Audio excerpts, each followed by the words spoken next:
Bilang pagkilala sa kontribusyon at halaga ng mga guro sa lipunan, isang pagdiriwang ang kasalukuyang ginaganap ngayon para sa mga guro ng Don Honorio Ventura State University ngayong araw ng Miyerkules, October 2, 2024 dito sa Dr. Ernesto Tinicdao Sports Center.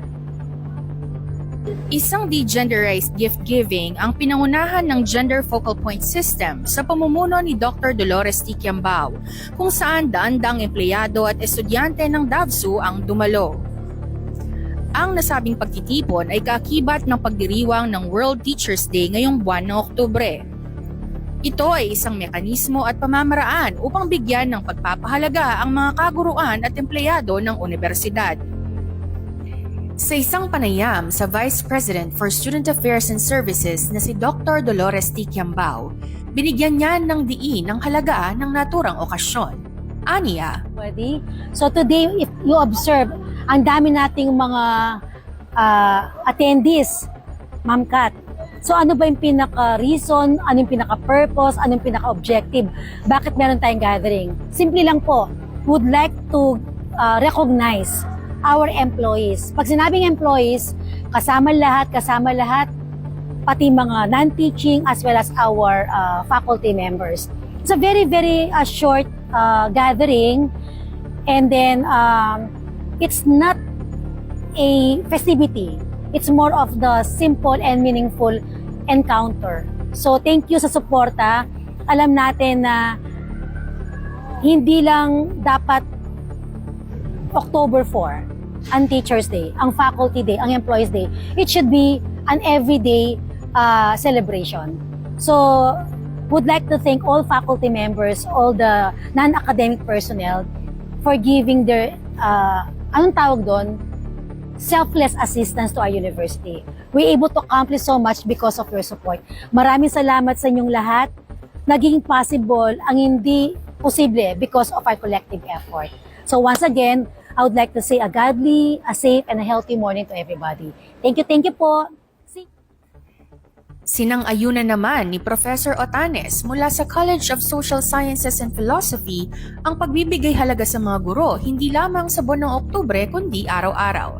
Sa kanyang mensahe, maganda na isip ng mga tao na ipag-celebrate ang mga teachers, pero sana hindi lang yung Teachers Day, araw-araw. Yung iba, nalalaman nila kung paano sila lumaki, naturuan, they were able to learn things. Yung teachers, alam nila kung paano lumaki yung mga bata, nag-grow, naging professors, naging professionals. Happy ang mga teachers that they were able to be a part of their students. Yun po, ma'am.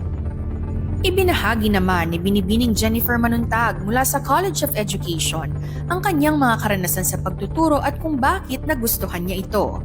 Aniya, hindi ko talaga dream maging teacher. Actually, ang dream ko is maging doctor.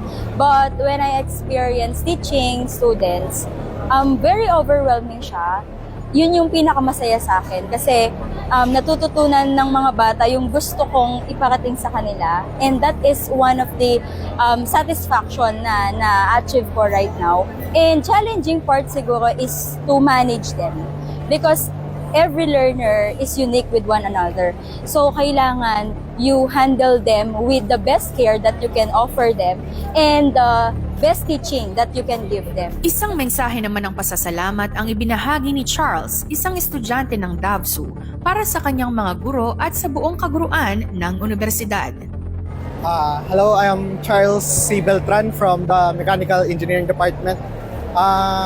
Since it's National Teachers Day po, I would like to say thank you sa mga teachers and professors nating nagsasacrifice ng kanilang oras at yung passion nila ang pagtuturo.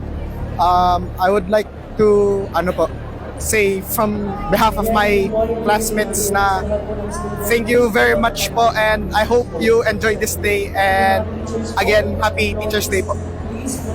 Ang pagtitipong ito ay magsisilbing tulay upang mabigyan ng kaakibat na pagkilala ang mga manggagawa ng DAVSU. Para sa tapat at malayang pamamahayag mula sa Public and Media Affairs at Radyo Eskwelaar, ito si Bianca Habon, nag-uulat.